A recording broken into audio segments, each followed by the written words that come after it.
Nakuru Governor Kinyanjui and Regional Coordinator Wanyama Musiambo are meeting the families of the victims of the Nakuru chopper crash that claimed the lives of 5 people. Only 2 bodies were recovered following the incident. The National Disaster Operations Center is also represented in the meeting. Let's listen in to what they had to say earlier on. The process is still ongoing. We have been here for the last 27 days. Unfortunately, we have not been able to recover the wreckage of the chopper, which we think if we recover the wreckage, then probably the other 3 missing bodies, they would be in. We have searched the areas that we probably thought that could be the most probable area because the eyewitnesses that we got were actually trying to indicate that it's likely that the chopper plunged into the lake on those points. But we have zeroed into those areas. Unfortunately, we have not been able to retrieve the wreckage.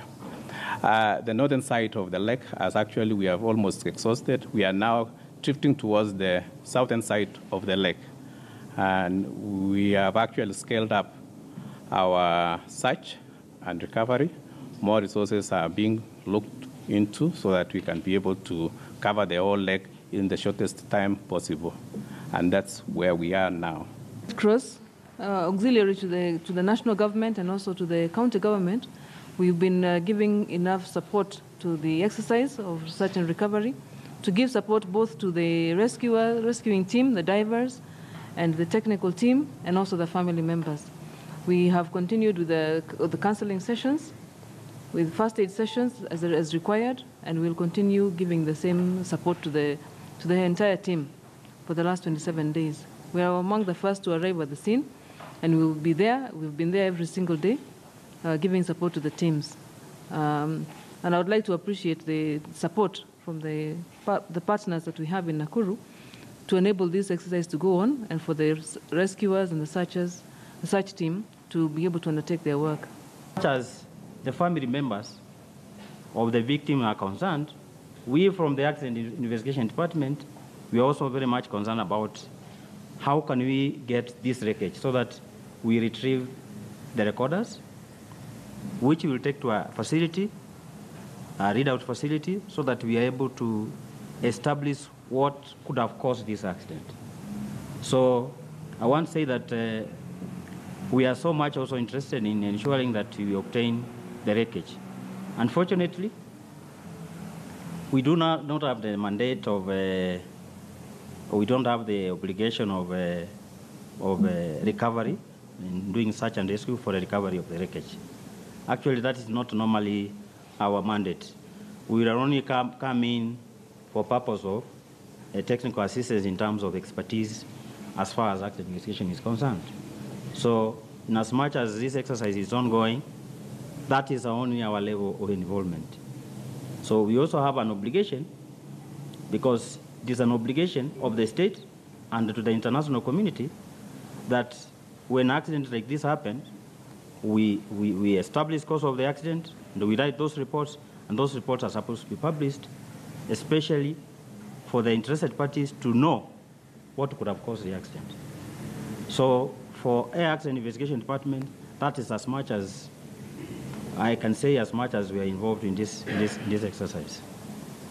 Thank you. It have been that today we talk about having found John Mapozi and his colleagues, and preferably having found him alive. But again, the accident happened. We still don't know what happened.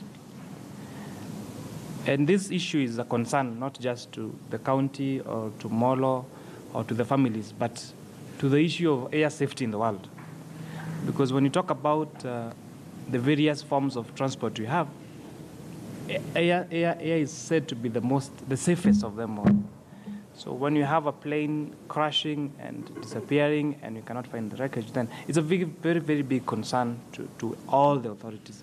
And we thank those that have effortlessly searched for 27 days to make sure that we find a solution to this.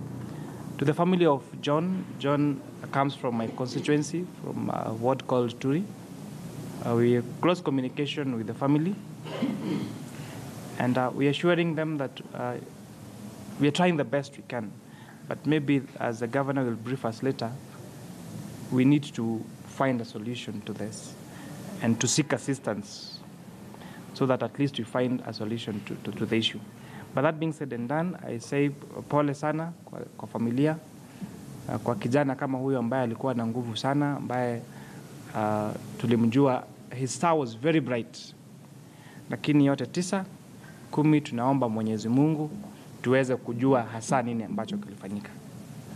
Kwa hivyo wale experts wote ambao wako, tuendelee tuhakikishe kwamba at least tumejua what happened.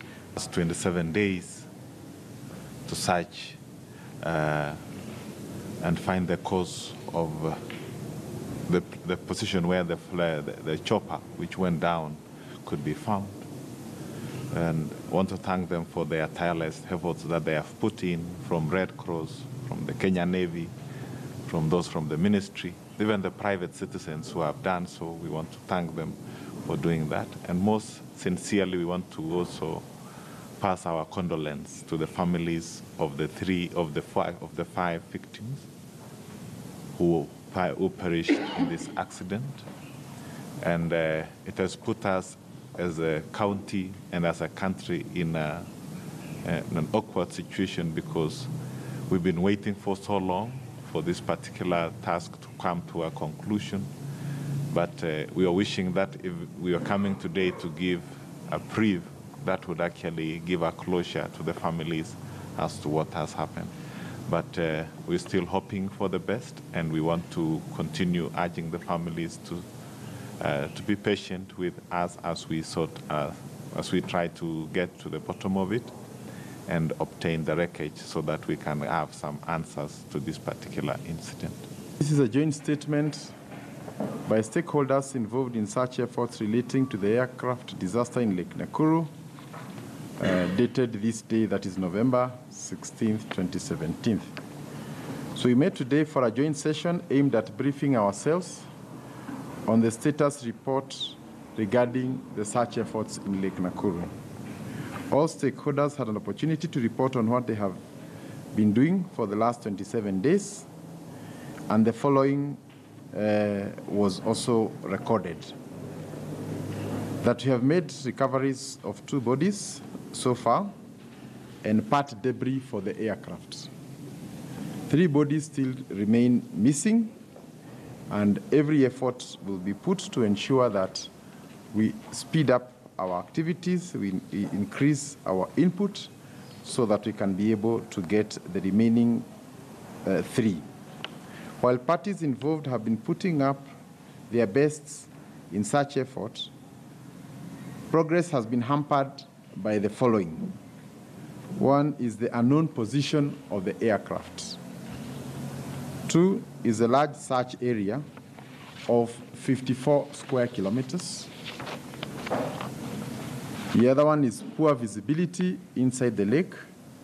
We are told for the divers you can see for a maximum distance of about 15 centimeters, 15 to 20 centimeters. So largely your vision cannot help in terms of the search.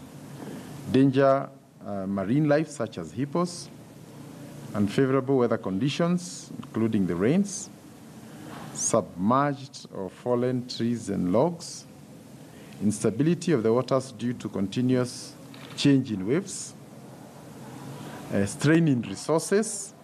We do not have adequate resources to be able to do this. We are trying to do the best with the little that we have, but with more resources, certainly much more would have been done. Then lack of superior technology that would be able to precisely locate this. And I must say that these challenges have not stopped us from moving forward. So the stakeholders are committed to pressing on with the search and to particularly seek more partners to enrich the capacity of the search team. The national government, through the Ministry of Interior, is in the process of procuring superior marine search equipment, which will include a side scan sonar, a multi-beam echo sound, and marine magnetometer. The county government, on its part, has stepped up support by allocating more resources to ensure that the search and recovery efforts are taken to a higher level. As stakeholders continue to work in ensuring progress of the exercise in every single step, we cannot forget the affected families and how they have continued to bear the emotional and psychological burden following the loss of their loved ones. We greatly share in this unfortunate incident and promise to do everything within our power to bring this matter to a closure. So signed, and I think we are about 14 of us representing the different institutions. I think if there's any questions, we would be happy to answer, I mean, depending on where they touch.